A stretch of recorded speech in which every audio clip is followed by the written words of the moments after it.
దేశంలో ముఖ్యంగా యువతలో అత్యంత ఆసక్తి కలిగిస్తున్న పేరు రివాబా జడేజా. టీమిండియా క్రికెటర్ రవీంద్ర జడేజా భార్యగానే కొన్నాళ్ల వరకు చాలా మందికి తెలుసు. అయితే ఆమె ఎమ్మెల్యేగా గెలవడమే కాదు, తాజాగా మంత్రి కూడా అయ్యారు. గుజరాత్లోని ధనిక ఎమ్మెల్యేల్లో ఒకరిగా నిలిచారు. అయితే ఎమ్మెల్యే కాకంటే ముందే అనేక సంచలనాలు క్రియేట్ చేశారు రివాబా. గతంలో కర్ని సేనలో పోరాట యోధురాలిగా పేరు తెచ్చుకున్నారు. కీలకమైన జామ్నగర్ నార్త్లో ఎమ్మెల్యేగా గెలిచారు. తనపై కానిస్టేబుల్ దాడి చేసిన ఘటన నేపథ్యంలో రాజకీయాల్లోకి వచ్చిన రివాబా పొలిటికల్ జర్నీలో ఎన్నో సంచలనాలున్నాయి. ఈ వీడియోలో ఆ అంశాలు తెలుసుకుందాం. రివాబా జడేజా 1990 నవంబర్ 2న గుజరాత్లోని రాజ్కోట్లో పుట్టారు. తల్లిదండ్రులు ప్రఫుల్లబా, హర్దేవ్ సింగ్ సోలంకి. తండ్రి హర్దేవ్ సింగ్ సోలంకి కాంట్రాక్టర్ కాగా తల్లి ప్రఫుల్లబా రైల్వే శాఖలో ఉన్నతాధికారి. రివాబా రాజ్కోట్లోనే ఇంటర్ వరకు చదివారు. ఆత్మీయ ఇన్స్టిట్యూట్ ఆఫ్ టెక్నాలజీ కాలేజ్ నుండి మెకానికల్ ఇంజనీరింగ్ పూర్తి చేశారు. ఈ కుటుంబం రాజకీయాల్లో, సామాజిక సేవా కార్యక్రమాల్లో యాక్టివ్గా ఉండేది. తండ్రి హర్దేవ్ సింగ్ సోషల్ వర్కర్గా గుర్తింపు తెచ్చుకున్నారు. రివాబా చిన్నాన్న హరీష్ సింగ్ సోలంకి రాష్ట్రంలో సీనియర్ కాంగ్రెస్ నేత. చిన్నతనం నుండి కుటుంబంలోని పలువురు రాజకీయాల్లో ఉన్నా రివాబాకు రాజకీయాలపై ఆసక్తి ఉండేది కాదు. తన తండ్రి చేస్తున్న సామాజిక సేవా కార్యక్రమాల్లో భాగమయ్యేవారు. గ్రామీణ ప్రాంతాలకు వెళ్లేవారు. మహిళా సమస్యలను చూసేవారు. వారి సమస్యలకు పరిష్కారం చూపాలంటే వ్యక్తిగా సాధ్యం కాదని, వ్యవస్థ ద్వారానే వారి జీవితాల్లో వెలుగులు నింపడం సాధ్యమని భావించారు. సివిల్స్ పై దృష్టి పెట్టారు. ఇంటర్, బీటెక్లో టాప్ మార్కులతో పాస్ అయ్యారు. అప్పటికే రవీంద్ర జడేజా కుటుంబంతో పరిచయం ఉండేది. రవీంద్ర జడేజా చెల్లెలు నైనా జడేజా రివాబాకు క్లోజ్ ఫ్రెండ్ కూడా. బీటెక్ కాగానే రివాబాకు క్రికెటర్ రవీంద్ర జడేజాతో పెళ్లి చేద్దామని ఇరు కుటుంబాలు నిర్ణయించుకున్నాయి. తనకు అప్పుడే పెళ్లి వద్దని రివాబా చెప్పినా కుటుంబ సభ్యులు ఒప్పించారట. ఇంకో విషయం ఏంటంటే అప్పటికే రివాబా, రవీంద్ర జడేజా క్లోజ్గా ఉండేవారు. కానీ ఆ విషయం ఇంట్లో తెలీదు.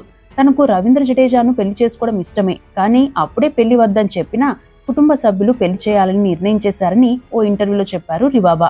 ఆ సమయంలోనే మరో ఘటన కూడా జరిగింది.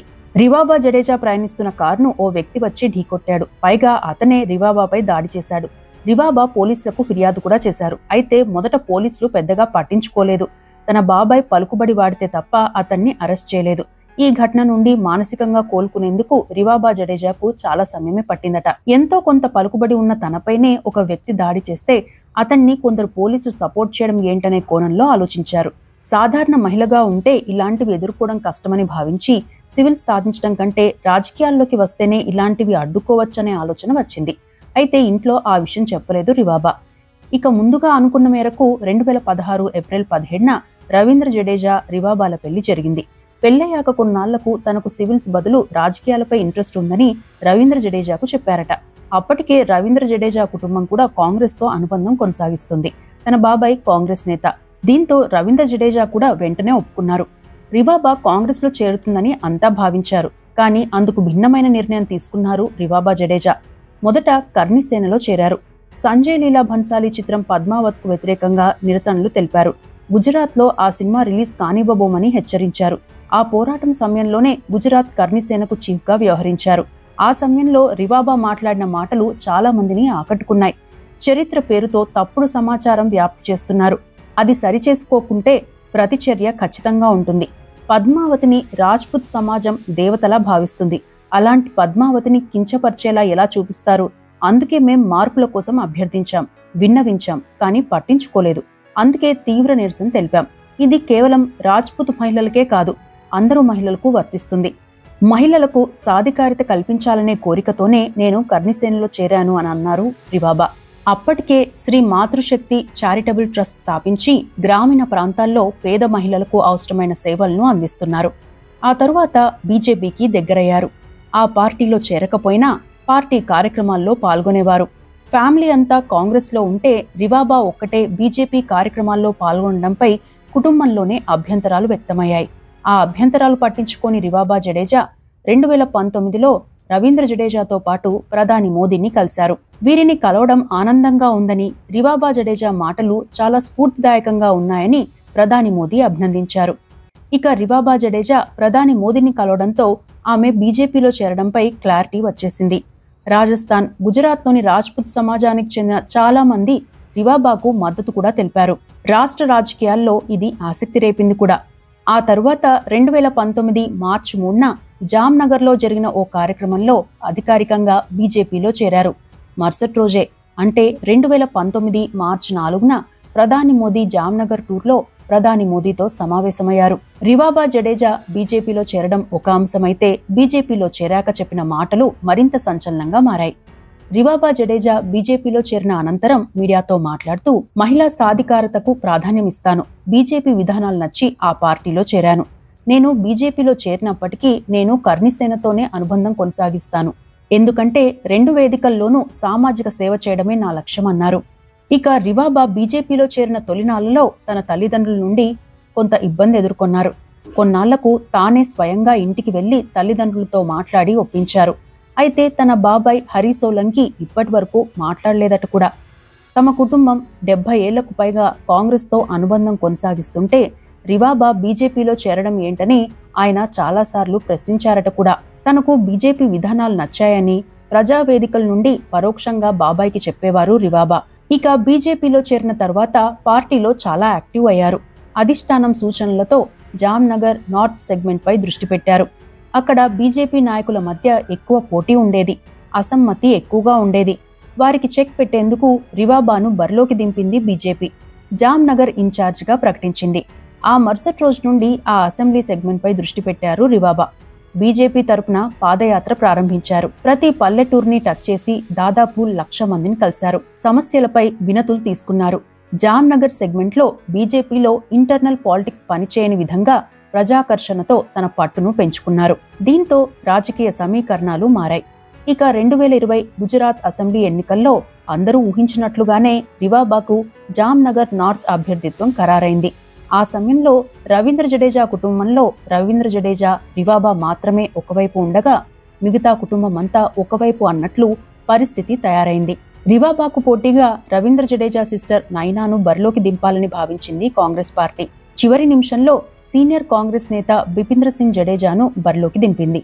అతని తరపున రవీంద్ర జడేజా తండ్రి అనిరుద్ జడేజా, సోదరి నైనా విస్తృతంగా ప్రచారం చేశారు. ఓ సందర్భంలో రివాబా గురించి నైనా మాట్లాడుతూ, రివాబా స్నేహితురాలుగానే ఉంటూ తనకు తీరని ద్రోహం చేసిందని, కుటుంబంలో చిచ్చు పెట్టిందని విమర్శించారు. ఇక రవీంద్ర జడేజా తండ్రి అనిరుద్ జడేజా మాట్లాడుతూ ఆమె తన కోడలు కాదన్నట్లు వ్యాఖ్యానించారు. ఈ విమర్శలను పట్టించుకోకుండా తన పని తాను చేసుకుంటూ వెళ్లారు రివాబా. ఎన్నికల ప్రచారంలో 135కు పైగా పంచాయతీల్లో కాలినడకన ప్రచారం చేశారు. అదే సమయంలో పార్టీలోనే తనకు అసమ్మతి చెబుతున్న జామ్నగర్ ఎంపీ పూనంబేన్కు, మేయర్ బీనాబేన్కు చెక్ పెట్టి జామ్నగర్ నార్త్ క్వీన్ తానే అని నిరూపించుకున్నారు.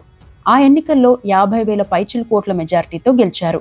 మరో విషయం ఏంటంటే ఈ సెగ్మెంట్లో కాంగ్రెస్ పార్టీ 3వ స్థానంలో నిలిచింది. ఒక రకంగా చెప్పాలంటే ఒకే దెబ్బకు 3 పిట్టలు అన్నట్లు చెప్పవచ్చు.